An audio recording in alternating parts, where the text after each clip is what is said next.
So, and then the last thing I need to do is just get the bio. So we're delighted, everybody. Welcome to our interview tonight, our panel discussion with Dr. Cian McMahon, who I've just discovered is originally a Clare man, as many of the McMahons are, of course, and I'm from Listowel in County Kerry, so we've a ton of them in our town too. We'll talk about this in the meeting, but Dr. McMahon came to this topic. It was not his original kind of intention, I believe, to write about this topic, so that's going to be something. He is now professor at the University of Nevada in Las Vegas, so a very different climate over there, and he talks about transnational history. This book in particular offers a vibrant and fresh perspective on a kind of an overlooked aspect, actually, of the migration experience, which is the journey itself. And so, of course, as over the years, we've had poor enough sources, so he's had to dig deep to find sources. And America was not the only recipient of people who journeyed on the Coffin ships. Of course, people often went to Australia too. So welcome, Dr. McMahon, and thank you for being with us tonight, and everybody for tuning in. We're delighted to have you all. Well, thanks a million, Elizabeth. Thank you, and please everybody call me Cian. Please. Cian, good. Well, I'm glad you pronounced it for the Americans on board. Yeah, well, I do both there. No, my students call me Dr. McMahon. Okay. I tried to get the neighborhood kids to call me that, but it doesn't work. Yeah. No, well, my father keeps insisting I'm not a real doctor, so he doesn't have to call me doctor. Yeah. So that's the other side. I know, that's funny. Well, anyway, listen, thanks a million for having me, and thanks to all of you for being here, and for allowing me to share some of what I found on this incredible journey. The research project was a journey of its own. You think of it, it took a lot of preparation. The book looks at the journey, covers the stages of the journey, and so I tried to and so in some ways, as I've been working on, I've been thinking about that. So I'll just begin with a few minutes. I'm not making any sort of formal presentation. I just wanted to spend a couple of minutes, tell you a little bit about myself, and then just identify three kind of like points that I tried to make in the book, or three things that I tried to do in the book, and then I thought then we could open it up to conversation and questions, because I'm more interested in what you're interested in than I am in sitting here and talking at you for a while. So I'll have to, as I said, begin by thanking Elizabeth for this fantastic and exciting invitation, and I will say also that I'm grateful to all of you for making the time to be here. I should also say that I'm thanks to New York University Press, who published the book, who brought it all together. It's part of a new book series, actually, at NYU Press, which was founded by a guy named Kevin Kenny, who's the director of Irish Studies at NYU now, and who's a historian himself. So I've got to work with the folks at NYU, and it's been a fantastic experience. So a little bit on my own background.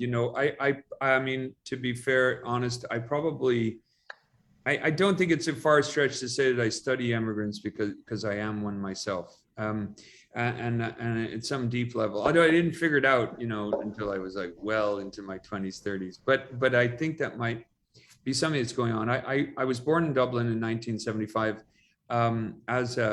As Elizabeth said, my father's from Ennis, County Clare. So that's where the McMahons come from, and that's also where we spent our summers. But then we emigrated to Canada in 1988, and so I went to high school, Canadian high school, and my undergraduate in Winnipeg, Manitoba, which was, you talk about the climate difference. Winnipeg, Manitoba is 10 hours north of Minneapolis. So it's it's not unlike Siberia. So anyway, I was out there for a while. I went back to Ireland to do a master's at UCD. And that's when I really decided I wanted to do a PhD. But I wanted to do it somewhere that I hadn't been before.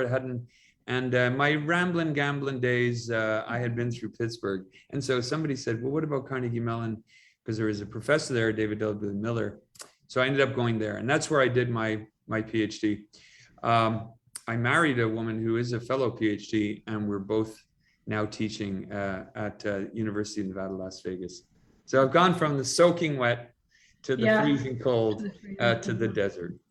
So, but that's so interesting, Cian, that you say that that we ended up studying, both of us, immigrants. And I think you're exactly right. It was also because I was an immigrant. I remember, and I initially wanted to study famine era, and one of my professors said, well, that's kind of been done. You should do what happens after, But I was particularly interested in immigration itself and the, how do you get in and what's the right way and papers and citizenship and all of this. So I looked more at the Johnson-Reed Act and the build up to that. But what was very interesting to me, I remember sitting in classes over and over again, particularly as an immigrant, and I had first taught in the Middle East and then I moved to America. And nobody gives the immigrants agency. Like even the ones that came in the famine had agency, because, it's not always a push factor. Sometimes you want to leave, and sometimes there's a pull bringing you. And so, can you talk a little bit about that? I know you sort of do it in that first section about, preparing to leave, and then the second section is embarkation. But that's an interesting thing. Like not everyone was sent over by the landlords, or not everybody was evicted. Most people couldn't afford to come, of course, so can you speak a little bit about the various ways that immigrants, either chose to come to America or to leave Ireland at least, or were forced, because I think there are people in both categories. Yeah, so no, that's fantastic. Thank you for bringing that up. I mean, it is really the key to I would say to this book. Mm-hmm. Is to look at immigration and the process of immigration from the perspective of the immigrants themselves. Mm-hmm. So as you said, if you read books on the famine, you'll often find that there's either a section or there might even be a chapter on immigration. And generally speaking, what historians have generally looked at is the stories of the big players, Mm-hmm. So there's, what did the British government do? Was the British government culpable in the famine? Good question. Lots of people reading lots of government documents. That's fine. They're interested in that. Be my guest. Did the landlords do enough? Were they great? Absolutely. There's loads of landlord papers, the workhouses, etc.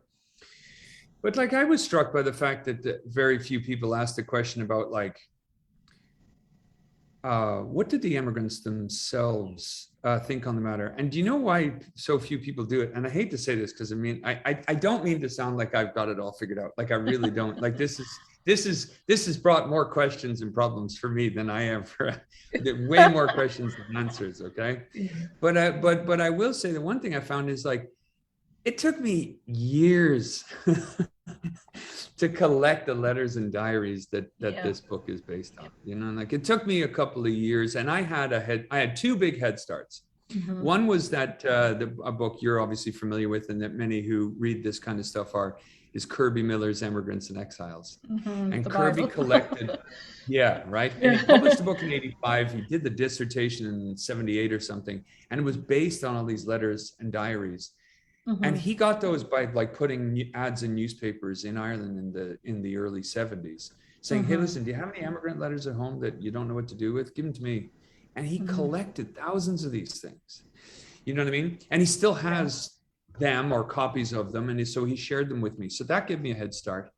And then there's also a fantastic open access free resource called DIPAM, which I'm not going to pretend to remember what DIPAM stands for, but it's a database. It has the words database and migration in it, but it's through Queen's University Belfast. And it has letters and diaries that have been digitized and uploaded.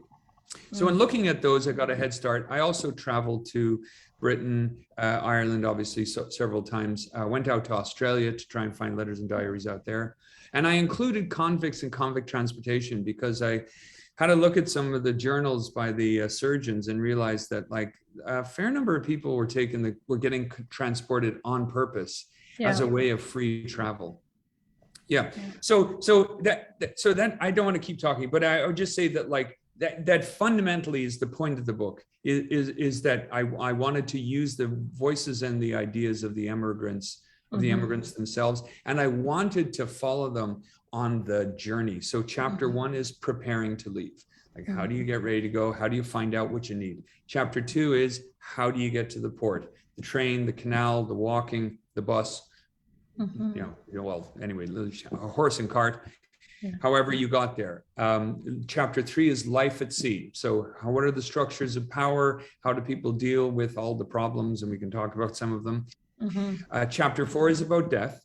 The immigrant mortality, the statistics, we can talk about that too. And then there's the chapter 5 is arrival. And it's not about what it was like for people who had been there for 2 years. I only look at people getting that first job, trying to find that first connection of a place to stay. A lot of it involves going out and finding your family member, because people would send over directions like I'm in Albany, just like come on up and you'll find me.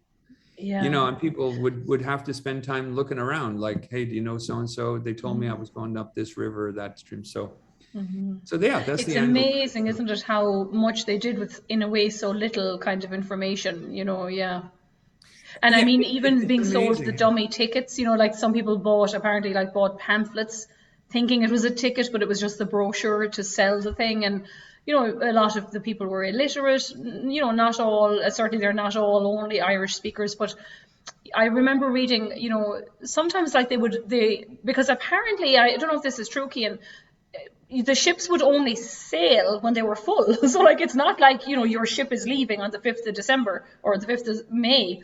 It kind of waited. So some people had a 2 or 3 week or longer wait at the port in Limerick or Cork or Tralee until the ship filled up. Is that actually right? Well, yeah. So there's different kinds of ships, and the cheaper ones that the original way of for both cargo and passengers was exactly what you just described. Because the ship, it costs money to run a ship. Yeah. And so the owners and the captain's responsible. The captain's basically the business person's agent, and it's the captain's job to make sure he gets the most profit out of each journey. So he would not run until he was full. So what happened was that shipping agents who were selling the tickets, as opposed to the captain who's actually running the ship, would say things like, only a couple of spots left, quick, come on up, come, like you'd see it in the newspaper, like leaving any day now, come quickly. And people would look out for ads like that because it meant that they could jump aboard the ship and go. Because of course, like if you live like, in, Tulla and you've got to go down to Limerick, I'm sorry, I'm used to, I know not everybody's familiar with East Clare, but I'm just saying that like, if you that's a 2-day journey, like, if you leave home and you're a couple of days out on the road, that those of us who've, even if you remember backpacking and stuff, I mean, it was like, gee, like, what are we going to do? Like, where are we staying tonight? Like, what, how much, I got to have a day's food, 2 days food. So people were very mindful of those costs. Now that was an old-fashioned system, we'll call it, and it was also the cheaper ships would be run like that. There was also a separate kind of ship called the packet ship, and packet ships started crossing the Atlantic in the 1820s, but they were bringing passengers by the 1840s. The difference of the packet ship was that it was kind of like, it was marketed in the way that it's guaranteed to leave on the 5th of May. We're leaving no matter what. And so the idea was that the packet ship would encourage business people, to sign up. You take a spot with the Cope because at least they're leaving on the 5th. Because from the perspective of business people too, I mean, my stuff is still sitting there. It's been 3 weeks. I know. Well, we're not full yet, so we can't go. So the packet ship was kind of an attempt to uniformize or standardize the movement of stuff. Again, it's a little more expensive, but you know you're leaving. And so the irony, this is where the emigrants get caught in between, though, is that if you're raising an acre, a couple of acres of spuds, and you were doing it all your life, and your life is, your year is based around seasons, right? Like, is it warm out today? You know what I mean? Like, should we get the hay in? Like, these kinds of questions. We'll have to get that done the next week or two. It's really difficult for people like that to understand that this ship is leaving on the 5th and it's not waiting for you. In other words, it's an entree into modernity and issues of scheduling and modernity that don't fit with the traditional rural seasonal agricultural lifestyle. And so what happens is that when people send over the money for, say, a friend or a family member to emigrate, let's say somebody made it to Philadelphia, got some money together, bought a prepaid ticket, send it back. They have the money, the ticket's not enough. They have to explain in great detail to these folks, like, this is how it works. You need, and in that way, it's an interesting moment in the kind of transition for these rural agricultural small farmers. You know, I hadn't thought about that before, that they go by even daylight, you know, and as you say, seasons and things, or the weather, you know. So and then this is on the ship too, I will say, sorry, just to say that this is on the ship too. Ships are run with bells, like the whole day is scheduled with bells. And it's one historian, I'm sorry to interrupt, but I'll just say that one historian has compared it to a total institution, which is an idea that is it Ernest Goffman came up with, in that, you know, hospitals and prisons are total institutions. There's nothing left to chance. This historian, Marcus Rediger, suggests that sailing ships at this time are becoming total institutions. Well, this is completely different than what people are used to, agricultural people are used to in their day-to-day lives. So sorry, but there's that too. No, I do want to talk about life on board the ship. I was just going to quickly ask you about the landlords, for instance, the likes of your man in Kenmare and Palmerston up in Sligo, Lansdowne, you know, Lansdowne and Palmerston and Sligo, that evict kind of, or, you know, more or less pay for their entire estate. I think Palmerstons are in a kind of a quicker batch, but it takes, you know, Kenmare 2 years to clear, you know, of his people. Did they, obviously, so like they're buying the worst of the worst, they're not properly provisioning them, because I believe you had to bring your own food, you know, there's ship's rations, but you were supposed to kind of bring your own food that you could possibly prepare. Can you talk to us about that too? You know, was there a general cooking pot, or did you give it to the ship's cook to cook for you? You know, how did that work? Yeah, so I think what we do is, and I say this is because this is how I came to the project myself.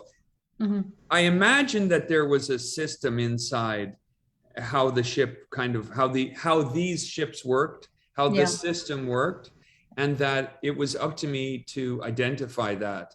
And it took me years to realize that there wasn't. In other words, it's ship by ship, it's person by person. It's very much a kind of improvisational experience in that it's hard to say. So the law has specific rules on how much food and water each emigrant is entitled to. It's a pound of corn flour, or it can be biscuit, or it's fairly broad in what it can be, but it's a pound of some sort of, you know, hard to digest, but, you know, slow to rot, a grain. And then 3 quarts of fresh water. That's what they're responsible for. But that diet was meant to stop you from starving. So if you were going to really kind of be beyond starving, you had to bring your own food, and people usually called it sea stores, and it cost about, people would spend on average, if you're sailing from Galway to Quebec in, let's say, 1847 or 48, you're probably going to spend about £3 on the ticket itself on the ship. Most people were encouraged to spend, so it's 3 for the ticket, about £1 extra on food. That's what I heard the most often. So people would bring, but some people would, if they could find them, they would bring spuds. Some people tea and sugar, right? Because at long cold, we all know the value of a cup of tea. They didn't have the Lion's Gold blend on Amazon Prime back then, let me tell you, but they had something. But anyway, so they would obviously alcohol. People would, bring some alcohol. They would bring salted herrings. They would bring different foods, whatever was kind of from their diet, bread, and they would bring that as a way to supplement. And basically, the hope was that you would brought enough or could source enough that you weren't completely starving by the end of the journey. Yeah. But the landlords, I looked at some. I looked at a number of landlord programs, but I looked at some in particular with some depth. And one was Wandesford, who was in Kilkenny. It wasn't one of the bigger ones, but I went through. They have boxes of this guy's papers, like whatever went through the business office. They kept a lot of them. And he made it clear in 1847, he said to his tenants, look, if anybody wants to leave, I'll help you leave. I'll pay for some or all of your ticket.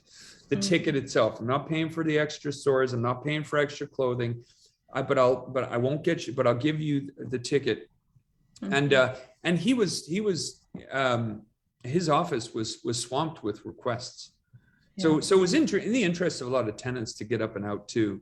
And so they fed off each other in many ways. That's not to suggest, however, that some landlords weren't, essentially inhumane, dirtbags who evicted people, threw them out of the house and left them to die. I mean, that was part of the famine too. That was part. But I think that is an important nuance that, again, some tenants did choose to go. I remember looking at the papers of, Trant was the agent down in Kenmare, and there was public meetings more or less held in the square, like, he's going to do this, there's a scheme, he can sign up. And it is, little by little groups of them sign up. So it's, he doesn't evict in a way the whole thing. Now, does he secretly? I mean, Trent says in one of the letters, I've done the numbers, it's cheaper to get rid of everyone, like to literally buy everyone a ticket, than it is to pay the head tax on them for the poorhouse. So like it paid the landlord to get rid of them, but at the same time, they didn't force everybody to go. Well, no, it was a terrible situation, like the economy's falling apart. A lot of people are a third of the population is entirely relying on the spud. The spuds are black, messy, smelly piles in the ground. They don't, and it's true. I mean, so there's a historian, James Donnelly, who has said that it's silly to suggest that this was emigration in the way that we think of emigration as a free choice. I live here, things are okay, things are better there, so I'll just move there. It's not quite that straightforward and simple. But at the same time, again, we're looking at agency. So people would get, say, a free ticket, but then they would write to the landlord and say, hey, listen, I need a little, like, I literally don't, we don't have the clothes. Or they would actually, a lot of the letters and requests for clothes were sent to Lady Wandesford, the wife. There's gender dynamics at play here. But they would reach out to her, and they would use little shreds of kind of information or knowledge to try and give themselves a bargain. Like, for example, many of them mentioned that, like, no problem, I'll pull the roof down on the house before we leave. This goes back to the poor rates. If the house is uninhabitable, then it's struck off the poor rates, and it's an instant saver for the landlord. So we think about it as like, okay, I'll pull down my house, but it's also like, it's an economic move. Others said things like, my dad, who's dead many years now, he worked in your mines for 20 years, and he was always a good worker and always a good, we've been good to your family now. Give us an extra little bit of money for they would, and others said things like the Brennans were the family that were there before the Wandesfords were given the land in the 17th century through confiscation, state-sponsored confiscation. And I remember one letter was really moving, saying like, you know, these are I'm of the original indigenous people of this land, and I have to go, but I think I'm entitled to a little bit of support. Wow. Yeah. You know, it's really moving. I mean, these things are, anybody's ever in the National Library of Ireland, you know, if you're ever in Dublin and you just have, you know, I want to spend a couple of hours. I mean, if you fill out the thing, I would encourage anybody just to go down just to see these handwritten scraps of letter that are. And sometimes they're so poetic. You know, we talk about them as peasants and, you know, fourth class cottagers and all of this, but it's amazing the level of education in one way, you know, because it's very flowery rhetoric sometimes. And you even to know, like, I'm an indigenous person, which probably wasn't, you know, the exact word, but, you know, a native person, that he knew that distinction. And to kind of emotionally blackmail, you know, a bit. We have a letter in the museum from a landlord to his tenant. It was 1850 something, I think, and it's basically like, you know, a character reference. He's been a good tenant. He always paid his rent timely. The times now were absolutely horrific, like, unfortunately, and so he's chosen to leave. But, you know, I think he'll do very well in his new life. And it was this, you know, like, not, I would say, not pro forma, and the seal is there and the crest, you know, and everything. And that has to have been worth something when you came to Philadelphia or New York or wherever they were landing, you know, Canada. I mean, this is it. The immigration doesn't work without some support from that, like, kind of thin crust of literate, well-off people. Yeah. Some of whom are priests, obviously. Yeah, right. I see priests writing those kinds of letters. Workhouse guardians and masters. Like, you think of going to workhouse as a horrible experience, and it was, you know, but it also gives you an opportunity to get to know people who are in positions, who have especially cousins, for those girls, the Earl Grey girls, and who have cousins and uncles who are landowners in Ontario, you know, and who might actually respond to a letter, you know, and I think that was a really important, when we talk about the agency, like, this is lost in the traditional histories of immigration, because we tend to think of, like, okay, let's have a chapter on the landlords, then we'll have a chapter on the workhouses, then we'll chapter on the immigrants themselves, then we might do something about the priests. And what I found, like, I'll give you another example, okay? This is really interesting, I think. I was going through the workhouse records for places like Gort and Galway. I got some money to go up to Galway, so I have a little bit of a focus there around Gort and Galway and Mount Bellew. And I was looking through the workhouse records, and in it, it was only a summary of the meeting. You know what I mean? It wasn't like they wrote down every word that was said in the meeting. It was they were just brief summaries. But in it, they said, and this is the wealthy in the community, usually the landlords and others, business people, running the workhouse. And they said, yeah, we agreed to spend, you know, they have to account for every penny. So they said, we agreed to spend £2.06 to assist Mary Keane, age 14. We're going to give her the price to get across to Liverpool. It's 14, she's traveling alone. Imagine my 14-year-old. I know, we don't let them walk down the street. Shouting at her to get to go walk to school. 14 years old. We're going to give her the money to get across to Liverpool, and we're going to give her a little bit of money for extra food and a new coat. Okay, so because she's going to be cold. Because her mother just wrote from Boston and sent us enough to cover her fare from Liverpool to Boston, the main part of the fare. Yeah. You know, which is like, that tells me that the mother knew.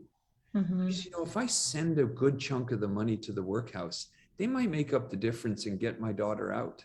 You know what I mean? That's amazing. It's a different way of thinking about agency. Yeah, and the workhouse too. You know, like that there is thinking about the workhouse. Yeah.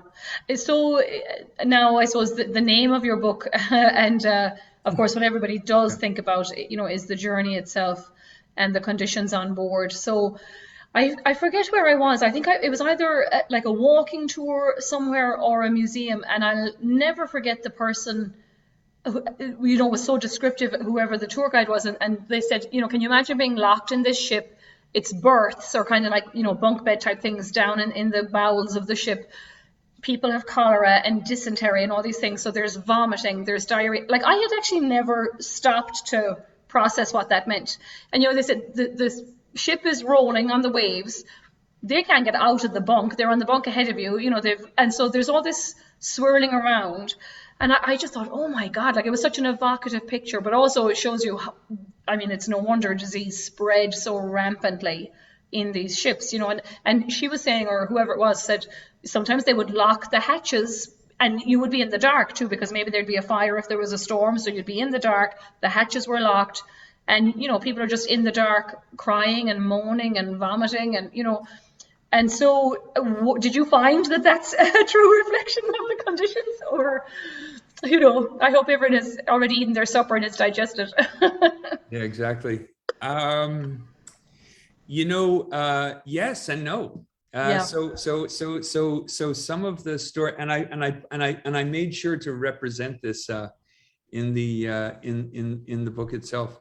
I remember, do you know in Dublin on Eden Quay by the new immigration museum, there's the Jeannie Johnson, which is yes, I was going to ask you about that. Is that truly the only ship that never lost anybody? Yeah, because there's a Kerry connection, so we're very proud. Yeah. No, of course. No. I was thinking of it. I couldn't wait to bring up the Jeannie Johnson. It was surprisingly small, Cian.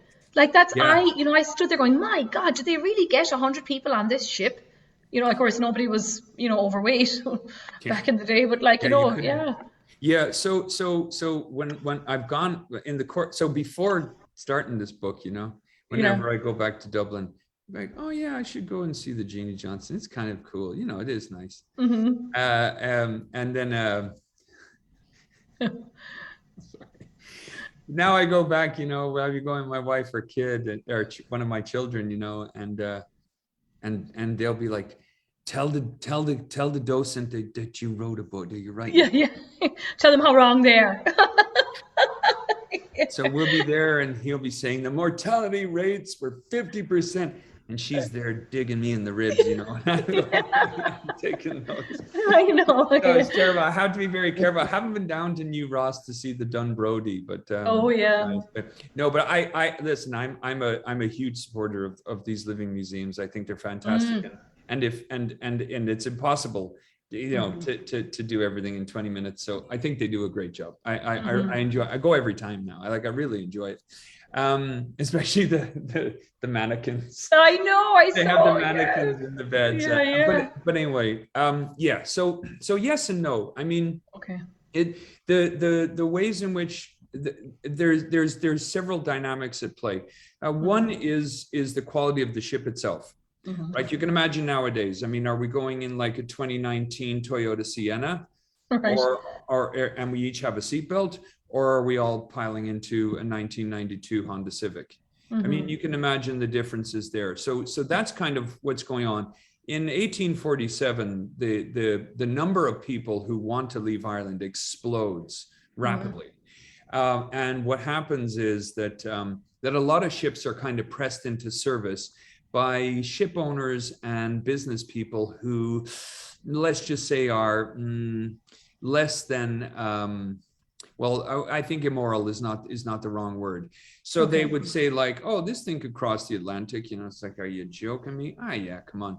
So there were old ships, you see, in circulation. The ships are classified at the time by three levels.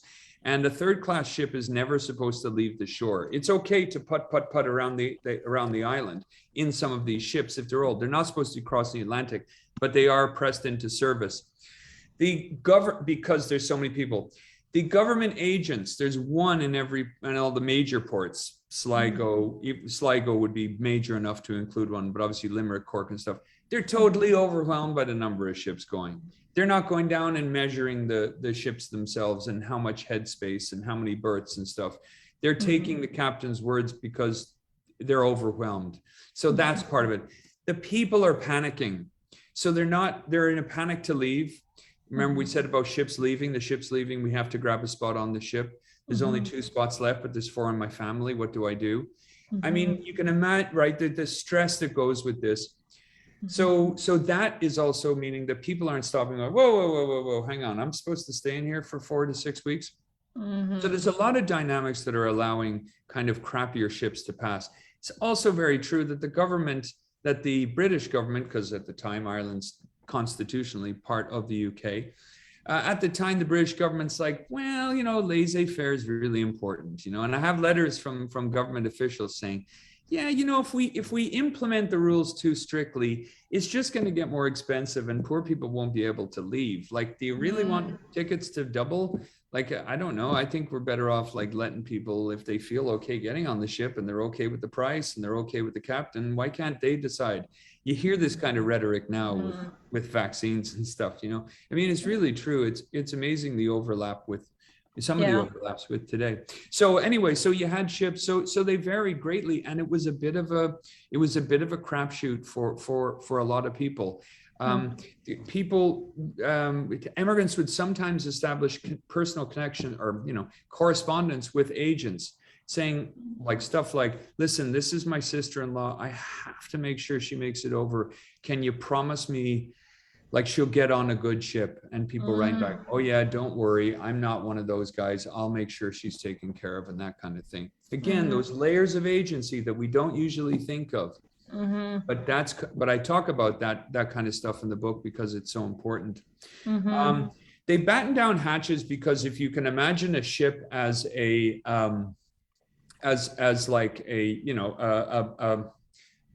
I want to say a balloon, but it's more robust than that, obviously. But if you put a toy ship in the swimming pool and you pour enough water in it, it'll tip over and go down, right? So they're battening down the hatches because they're stopping water coming in at times when the boat is essentially just a floating. It's designed in a way that that stays up most of the time, but it's basically. They survive, the ships are capable of surviving incredible storms.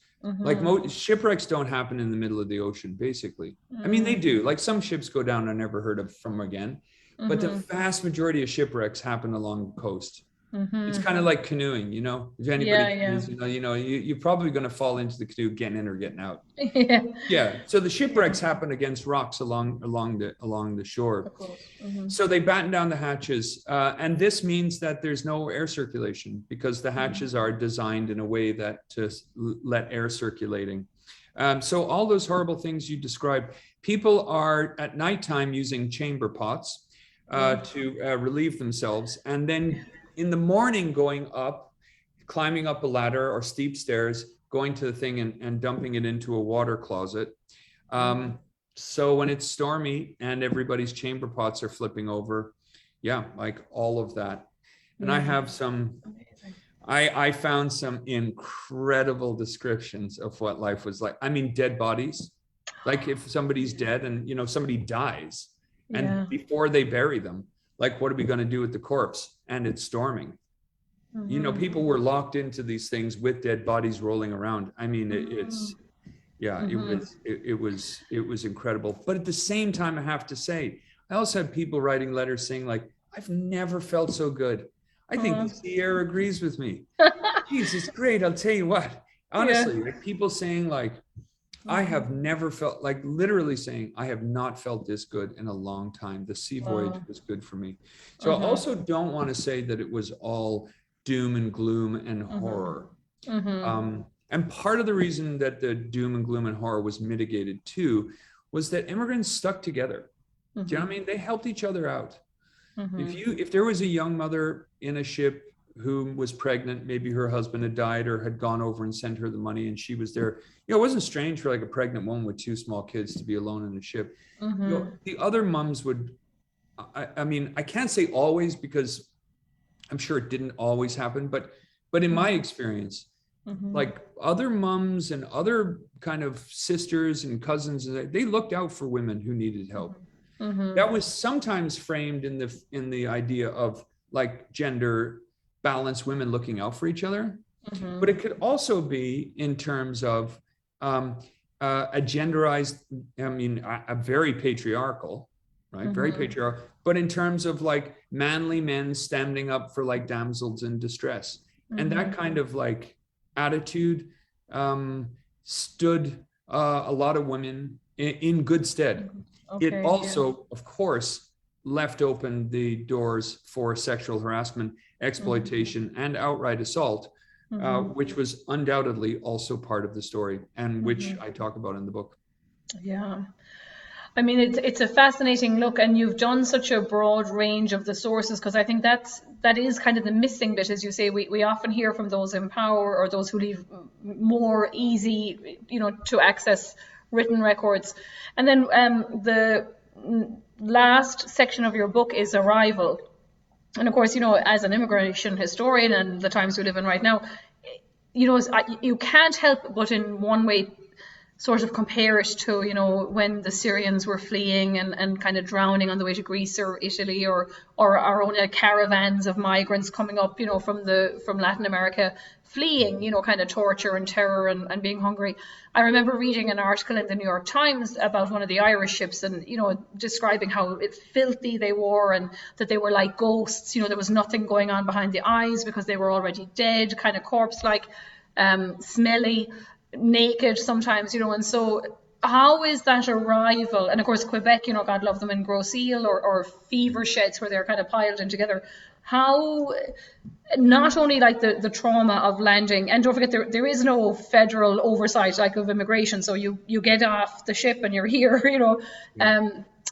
And finally, I think it is sort of the famine and the German, 1848 immigrants, that these aid societies get together, particularly in Clinton or Castle Clinton in New York, to sort of start to regulate it, So how is that arrival? And then a teensy bit, and then we'll open it up to the group, Cian, about the transnational element. I love that they're writing home to say, like, this is how you navigate the thing. This is how much food you have to bring. I'm in Albany, it means coming up there to the river, like it's so funny. So you just talk about those two little things and then we'll open it. Yeah, of course. Thank you.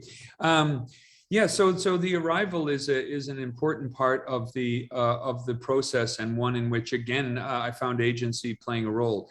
So people are communicating with each other before the emigrant leaves. Letters are crossing the Atlantic on steamships at this time. Emigrants are not crossing on steamships, but letters are, and small cargoes. So if I send a letter from, say, Galway to New York, it'll probably get there in about 10 to 12 days, but it'll take me about 4 or 5 weeks.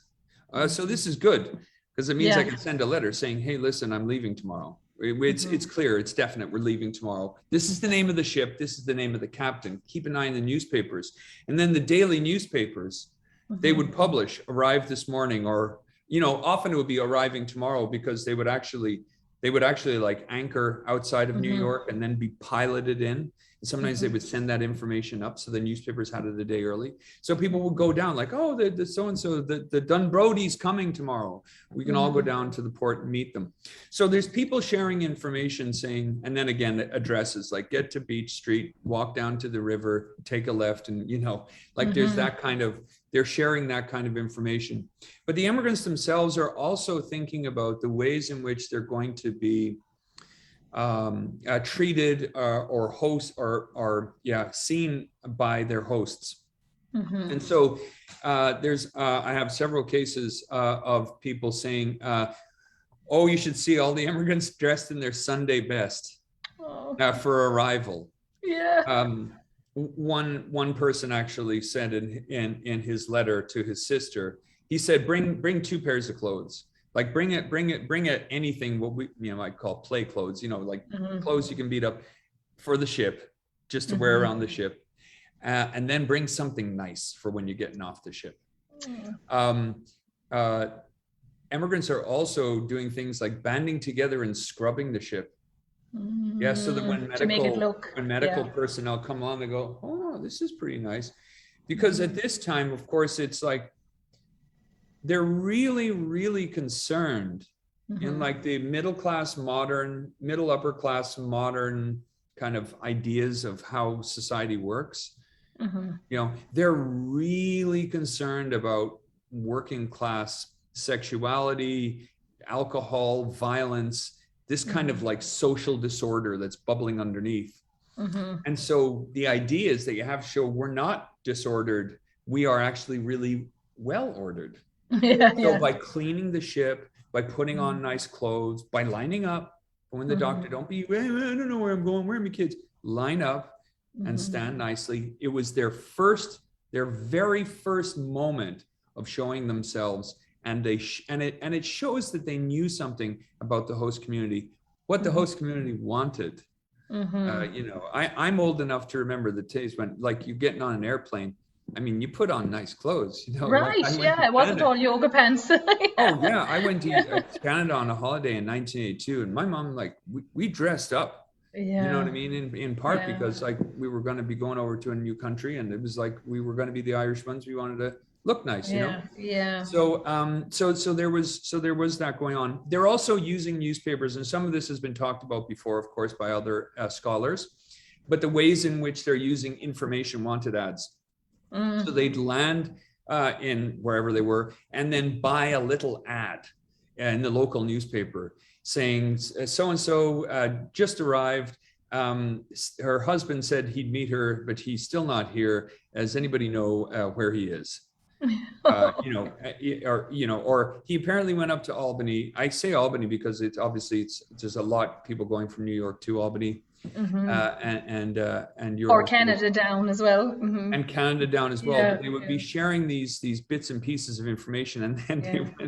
they would sometimes want to like they'd want to make sure that you got the right Michael Hayes. Oh, So they'd say things like, you know, he's missing an eye, or he's, you know, oh, he has like, you know, he's dark hair. Missing teeth was one that a lot of people used. You know, yeah. so, but they would use these kinds of like little notes to describe to people in the hopes that someone be like, hey, that's the guy we just hired last week.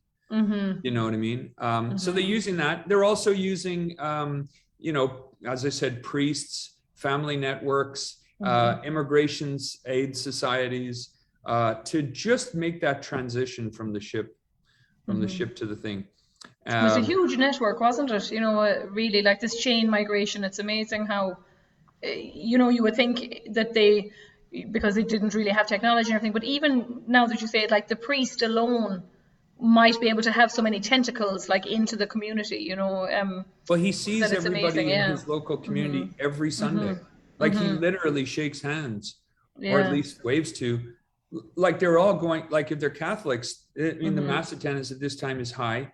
Most of them are going into mass on Sunday. The last thing I'll just say then, Elizabeth, so that because I want to, of course, hear what,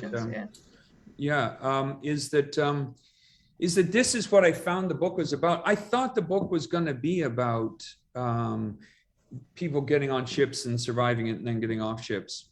But you know what I realized as by the time I got to the end of the book, and I had to go back and write the bloody thing. Yeah. But I realized that it was actually about not about like enabling people to move here and move there. It was actually the creation of new threads in the transnational, global, what we now call the Irish diaspora. So people are at every stage in the journey, people are reconnecting and strengthening connections with each other all around the world.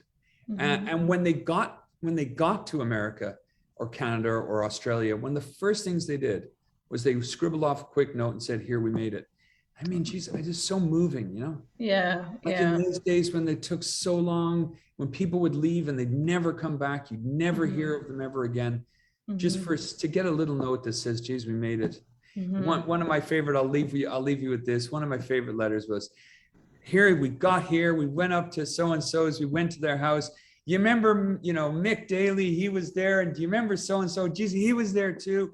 Oh, we had a big dinner. We had ham, spuds." It was listing all the things they were eating. You know, you can say we had a couple of drinks too. We had such a great time. We're all thinking of you. And like, you know, it moves me, you know, because I think about that. you know, Yeah.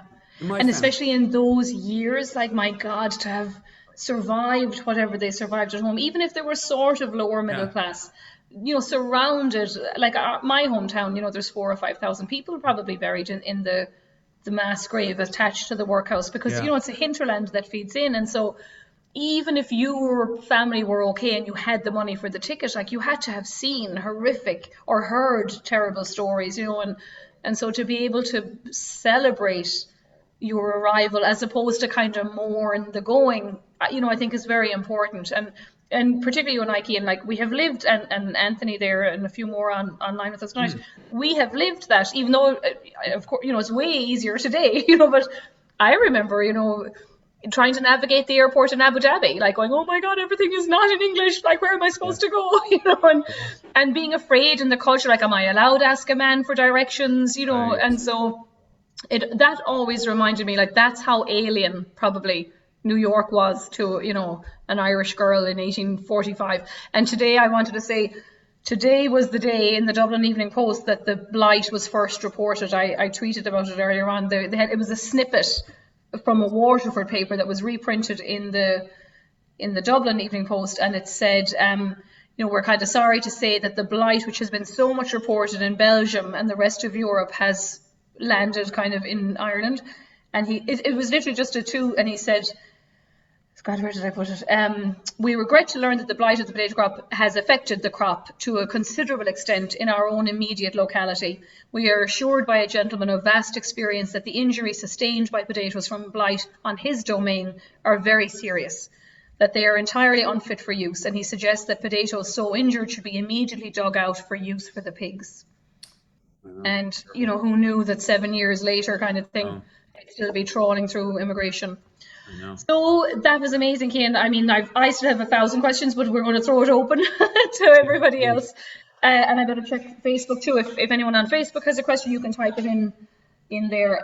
So does anyone here? You can unmute yourself, or you can type in chat. Rita, go ahead, unmute. I read the articles in the Irish Echo recently Yeah. about your book and the other one. Oh, great! Thanks, Rita. Yeah, and I love the way you set up the story about embarked, where we get to go on the trip with the passengers and embark and all that. But my question was, I was talking to a friend about it today, and I remember reading something about how a spouse would go before a judge if someone was convicted of a crime and they were going to be deported to Australia, that the spouse would go before the judge begging to be sent with her mate. I thought I read something about that, and I was wondering if those people, if they would be going on the criminal ships with, like, if they ever send passengers on the criminal ships. Yeah, thank you, Rita. That's a great question. So the answer is, and I talk about this quite a bit because, as I said to you, I do think of convictism during the famine, at least, as a form of, I think people might have thought of it as a form of indentured servitude, which was a relatively recently still part of people's lives. So the answer is that yes. I'll give you a concrete example to illustrate. There was a woman who was convicted of theft at a court session in Galway, and she was sentenced to 7 years transportation, right? And she had 2 teenage daughters, and so her daughters, these are the Kelleher sisters, and the daughters said to themselves, well, we want to stay with our mom. They were like 15 and 16. They ran out that night. They ran out and grabbed and stole 2 shirts, and then kind of turned themselves in. And the judge convicted them and sentenced them to 12 months in prison instead of 7 years transportation. So they were staying in Cork for another year instead of being with mom down in Australia. So the cheek of them, I love this. They wrote a petition to the head of Dublin, like the head of the British administration in Ireland, the Lord Lieutenant, and they told him the story. They said, we stole the shirt hoping to get transported with mom. It didn't happen. Like, can we get out of here now? Or can we, like, look, now what do we do? Yeah. And they were included with letters of reference in this file. These are in the National Archives of Ireland in Dublin. If anybody's interested, email me and I'll give you more, or it's in the book anyway, to tell you where I found it. You can see it yourself. But in the end, they said, no, listen, we'll let them go as free settlers, let them out of jail, quash the conviction, and sent them as free immigrants on the ship. I found a lot of people, other people, if a woman was convicted and she had like a 5 or 6 year old child, they would just send the child with her. Wow. Yeah.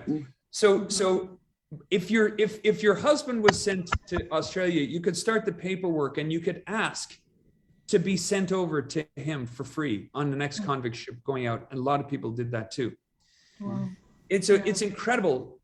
Police informants were on the convict ships, getting a free ride. Matrons, a woman, maybe not grinding poverty, but a woman would say, I'll teach the girls, the female prisoners, their P's and Q's and stuff on the ship, if I can get a free trip. And they would say, yeah. And then the women would come back and say, hey, can I bring my kids? You know what I mean? And they'd say, yeah. Or can I bring my sister? And they'd say, yeah. So the convict ship were identified as ships that were going out to Australia. It's a free ride. It's a little risky. And then, of course, there's the people who are actually lying about their illnesses so that they can go on the ship.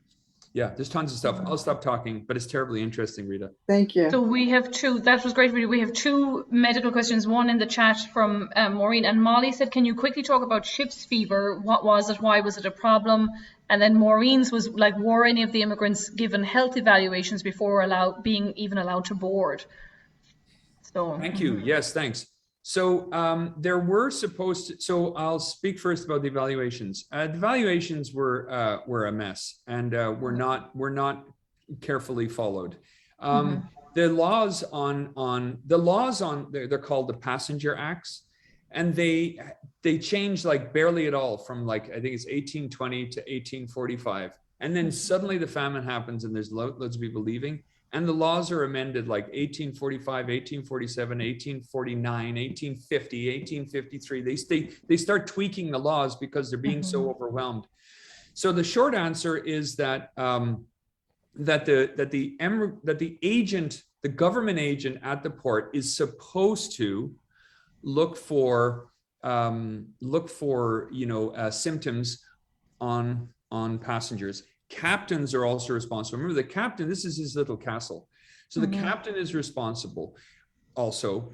And there are lots of cases in which I saw captains, immigrants saying, oh, Janie Mac, as you know by now, Johnny couldn't come with us because he was too sick or he was too old. But it was more kind of a captain looking at you and being like, I don't like to cut you. I'm not bringing you. Than it was any kind of formalized. Convicts have a much better deal because convicts have a surgeon on every ship, and the surgeon's responsible for checking them medically before they get on. But if you read the surgeons' journals, they're rife with surgeons complaining about people like, are you coughing? And then they get out to sea and they're like, that. Yeah. Coughing all night. You know what I mean? So they struggle with that. And then ship fever. So there's a kind of an illness called typhus, which some of you may be familiar with. It's a bacterial infection. It gets in through abrasions in the skin. It's actually carried in the feces of lice. And that's disgusting enough, but anyway. And typhus is this catch-all illness that is given many names. So in Ireland, it's often called road fever because people who have been kicked out of their houses, they're malnourished, they get this illness, they're sleeping rough with other ill people, and they're catching it. So it's called road fever. Then on the sea, it's called ship fever. And then actually in America, I've seen it referred to as Irish fever because somebody had it. In a normal situation, like if we were all in a room and we all got typhus, we would probably about 5 to 10, it would only kill about 5 to 10% of us. But when you toss in the malnourishment and the cases of people being stuck in the ships together, and the violence of just being in that environment. People, it's killing more people. It's the main way in which people are dying during the famine. Yeah. And then Molly wants to know, are there extant ship's logs, like not the passenger lists for immigrant ships? And if there are, where could one consult those? Yeah, so the best way the best one that I can think of off the top of my head, would be in the Historical Society of Pennsylvania in Philadelphia. Yeah, it's a lovely place. And in there, they have a collection of papers called the Cope, C-O-P-E, Cope Family Papers. It has a number. I think it's like 1480. And that is an incredible, the Cope family ran a packet service. They were a Quaker family. They ran a packet service between Philadelphia and Liverpool from like the 1820s to the 1880s. And their records are in there. And incredible amounts of paper. So you can go in there and see what they have. Now, I was less interested in logs because a lot of time a log, a captain's log is, we at this bell, we were at this location. It's dry data. The speed and the knots and all that, yeah. The speed. Wind from the west. Literally that kind of stuff. I'm more interested in journals and diaries where people are narrating their experiences. But there is lots of correspondence from captains, especially complaining about sailors, like hiring people to be a cook at the last minute, getting out to sea and realizing this guy doesn't know how to cook. Nothing about cooking. Yeah, so that's a full-time job for you, Molly. Peter said in Vermont, one of the Sloans from Rostrevor, County Down, went to Albany to collect his newly arrived sister, who was supposed to be waiting for him, but returned home empty-handed because there was only one girl there and she had a young blonde girl. He hadn't actually recognized his own sister. So that's not a question, but yeah. And then Jane says, did bilingual people write letters or interpret for the ones who could only speak Irish? I would imagine, yes. On board the ship and stuff and here. I went to a Scoil Long Gaeilge when I was growing up. Like I really wanted Irish language letters. I couldn't find any. There's a strong correlation, as Elizabeth knows, between the Irish language and literacy at this time. Yeah. So Irish people are generally not being taught how to write Irish language. In Irish, to write English and to read English.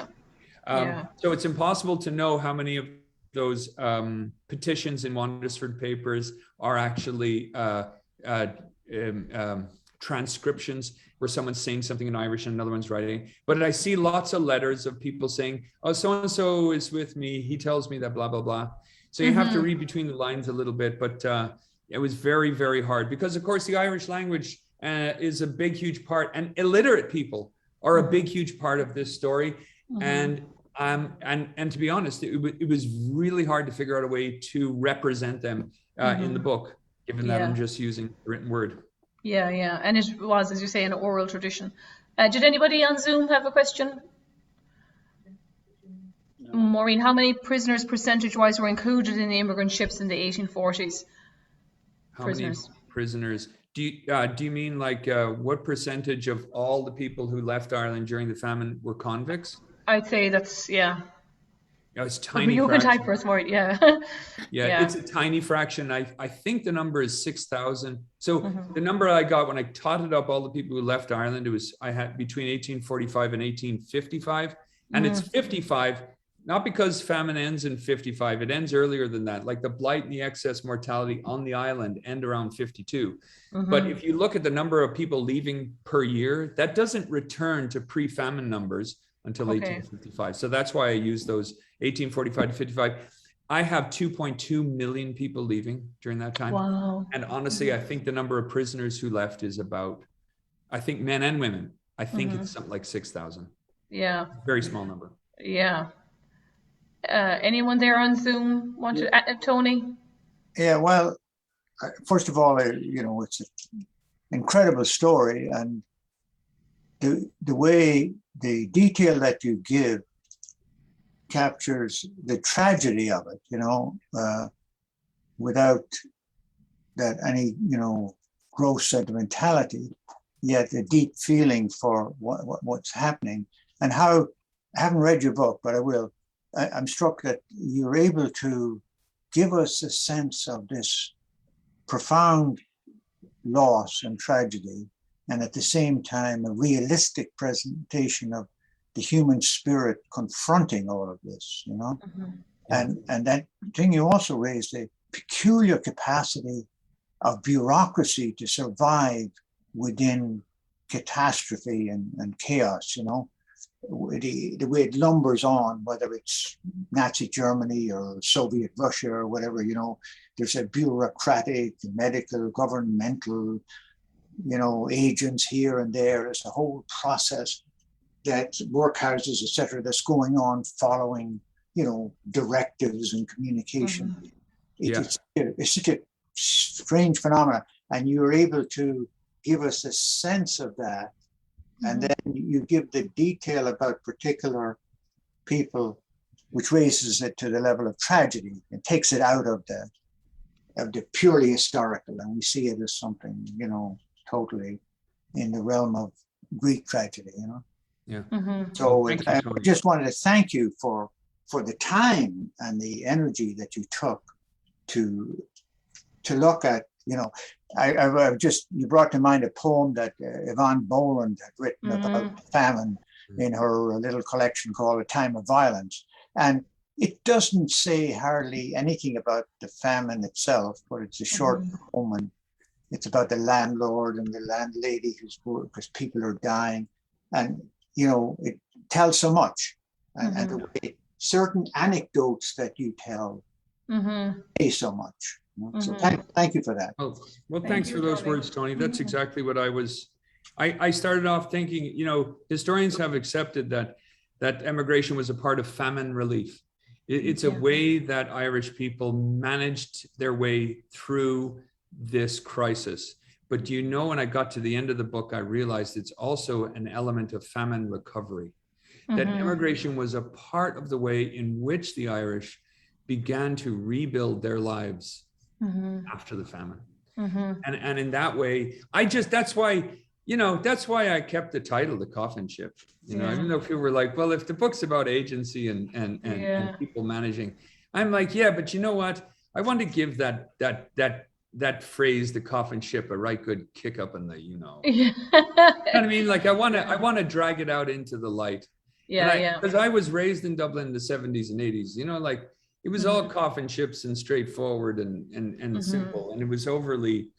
It strips the people of their agency, their creativity, their bravery, their losses, their loves, their luck.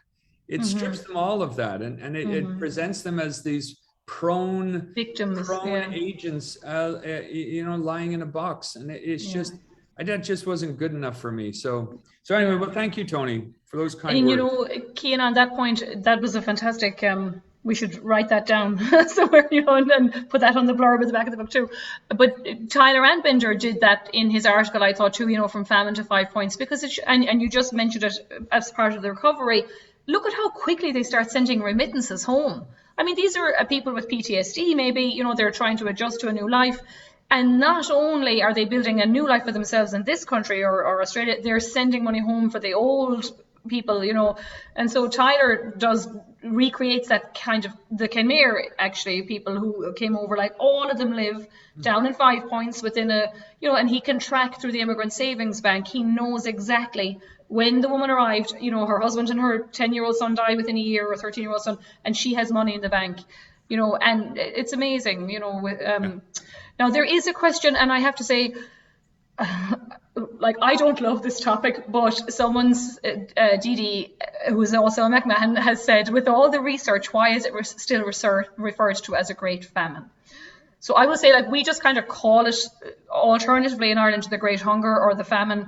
I thought that debate, which has kind of politicized the term because it's a potato blight, it's, you know, there's no shortage of food. I don't necessarily subscribe to that. Like, you know, the research I've done in the famine in my hometown shows, like, Irish people from the Stole, you know, sat there with the docks, with the grain sheds locked, letting the food rot until, like, people complained about the smell. You know, we can't blame just British bureaucracy either, like, for men on the ground and women on the ground. You know, the matron in the workhouse in Listowel, slapped a young boy because he kept crossing the dormitory at night to sleep with his sister on the other side. So, I don't mind if my tongue slips and I call it a famine, as opposed to the Great Hunger. But how do you feel about that, Cian? Yeah, well, I mean, I use the Great Famine so that everybody, first of all, the reason I use it so as everybody knows what I'm talking about. Yeah. I mean, like if someone wants to talk about issues of the government culpability and stuff, yeah, that's a big, complicated question, and it's one I'm happy to engage in. But like, that wasn't the book you wrote, yeah. Yeah, like I'm not here to say here's a big argument for why we should call it something other than the Great Famine. I mean, I'm okay. I mean, it's obviously something I thought of. You know what I mean? Like I thought about the hunger, I thought about Angorta Moor, but then I thought, well, I'm gonna alienate people if I use the Irish language.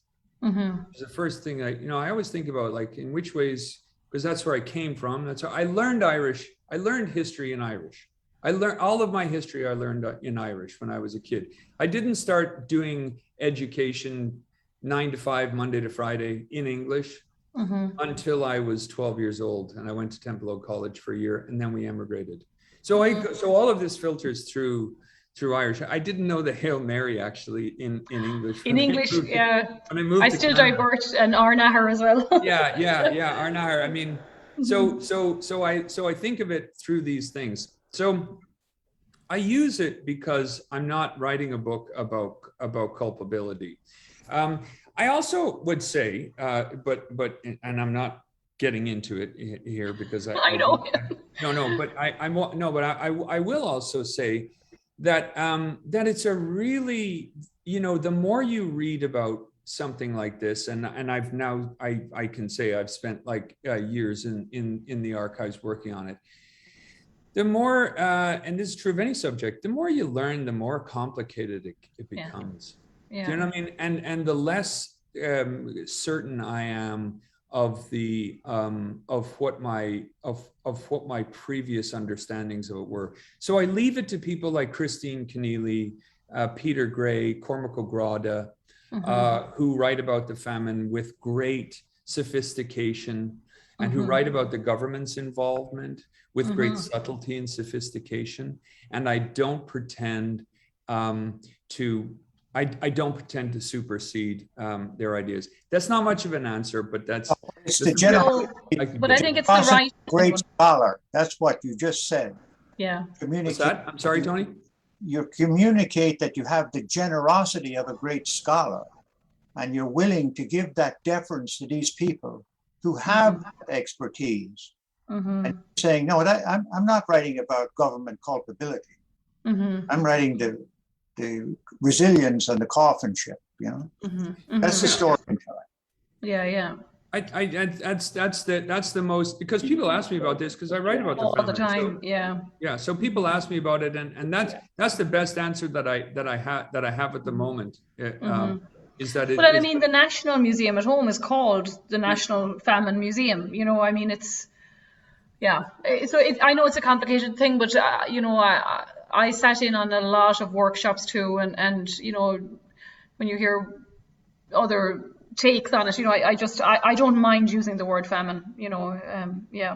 Jack, had you a question? I see you unmuted there. Well, yes, Jan's name is there. She can see us, but she doesn't. But I can see your face. But she's listening to. Well, it was just a question of 4 out of the 8 sets of great grandparents I have all come to Albany, and they're all famine and just before, but half of them are famine, and it's generally understood that it was cheaper to come to Canada with a free ticket because the quality of safety and other issues had been improved in the British or in the American shipping, and that consequently it increased the cost for American, and it meant the cheaper ticket was to send people to the Empire and build up Canada and get a cheaper ticket to do it. Was that true, or is it just a stereotype? Yeah, that's absolutely true. Jackie, is it? Jack. Yeah. Thanks, Jack. Yeah, no, that's absolutely true. I mean, the cheapest ticket that you can get in the early days of the famine now is from a place like on the West Coast, let's just say Galway or Limerick, out to Quebec. And that's in part because there's so many ships going back and forth. Remember that these ships are multi-dimensional tools. You know what I mean? They're not designed as emigrant ships. They're not designed as cargo ships. They're just ships, and they just put what they need to into them. So you would have been riding on a ship that would have had bits and pieces of sawdust and chips of wood, because the ships are coming from places like Quebec and New Brunswick, carrying lumber. Irish tradespeople, mostly men at this time, let's be honest. Irish tradesmen are importing deals and staves for barrels in huge amounts. And so they're importing lumber, and those ships need to go back to get more lumber, but they're empty, which means no money. So they instantly realize, and they've been realizing this for years, like they've been doing this already, right? Like it doesn't all start in a famine, but these ships are quickly carpentered. They have shelves carpentered into the belly of the ship, and they say, let's put immigrants in there. So they're also cheaper because it's easier for ship captains who are going back and forth between Quebec and Ireland, which at the time are part of the British Empire, and therefore have connections with agents on both sides. You're going to America, it's a little more complicated because the shipping agent over there doesn't have the same, it's seeing a foreign ship as opposed to a fellow quote unquote British ship. Okay. We talk about terms, British being quotation marks there too. So I would say it's very true. But Quebec gets completely overwhelmed in 1847. And so what they do is they start instituting a head tax in 1848 to make it a little more expensive. And after that, America becomes the main point for immigration. So if people were going from Quebec down to Albany, they probably did it in 45, 46, 47, maybe 48. Probably. I mean, they did it through the whole period, but I hope that answers your question. I had a funny story with, he's a local priest, he and his brother. And I mentioned in an earlier branch of the family that I found one of them was born in Quebec. And then the next one was New York. The next one was in Hartford. And finally they settled in Albany. Oh, yeah. And I said, and I know his family started the first Irish parish up in Quebec. Oh, he says, you're a twofer. I said, what's a twofer? He says, a twofer is a two-boater. He comes to Quebec and he immediately saves enough money to go to Boston or to New York or to Philadelphia and get the hell out of the British Empire. Yeah. So I had never heard the expression a twofer before, and that's what they are. They're two-boaters. Right. That's hilarious. Yeah, the agent who's responsible for managing immigration in Quebec at this time period, his name's A.C. Buchanan. He's actually Irish himself. He was born in Ireland, but his job. Part of his job was to give money to people who said they had family in Missouri and just keep moving. He said that you had a husband in Tennessee, but he didn't. Okay, well, this will get you to Albany. This will get you. He would just. Yeah. It was also in their interest because they didn't want large numbers of people hanging around cities. Yeah. Like Montreal and Toronto. Yeah. And frankly, in their mind, causing trouble.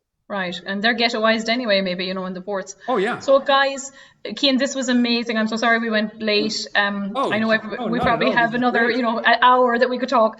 I will say there's loads of people on Facebook that are going to buy your book right now. We will have some copies in the shop in the next couple of days. I'm waiting for our delivery. So if anybody wants to buy in our shop, you can, and we'll mail it out. Rather me than Jeff Bezos, right? So thanks everyone for joining, and Dr. McMahon, that was absolutely fantastic. I'm so delighted, and I think we'll definitely have you back. And tune in, folks, next week. Well, Saturday we're doing our 9/11 ceremony down here in the courtyard. Very quick, no speeches, and then on Tuesday, I think it's Tuesday, we've got.